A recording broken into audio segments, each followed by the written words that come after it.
Okay, so before this course, if you asked me what digital transformation meant for my company, I would have said something like, we need to build a better CRM, or we should be more active on Instagram. My family owns an insurance company in Tampico, Mexico.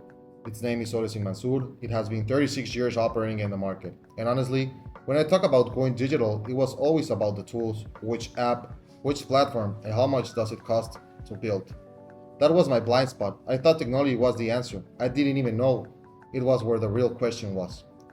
And then I got to look at a case that I liked a lot. It was the Spotify case, and I expected to analyze a streaming company, but what I saw was it was my business. Spotify has over 600 million users, 13 billion euros in revenue, and every year they don't win money. And I thought, okay, that has to be a pricing problem. Why don't they up the costs more? But it is not. The problem is structural. Spotify is trapped inside a value network built by the record labels, where most of the money they earn goes directly to our rights holders. More users won't fix that problem. Better features don't fix that problem. The system itself is the problem. And I stopped for a second and thought, wait, what's the value network at Solis and Masul? And I realized we have the same trap. We're the ones that build the relationship with the client. We hold their most sensitive information, health policies, car insurance, their financial protection.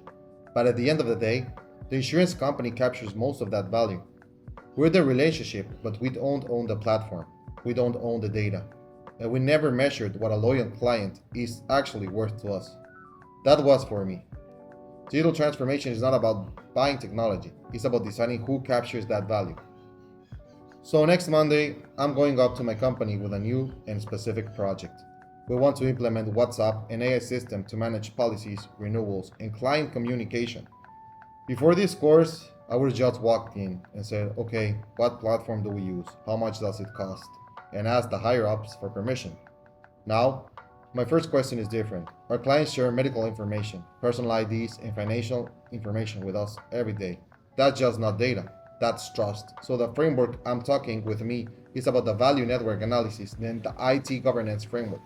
Before we look at a single vendor, I need to map who owns the data, who is accountable for protecting it, and what a digital client that Solis and Masur is actually worth to us. Because if I can measure it, I can manage it. And if I can't manage it, I can lead it.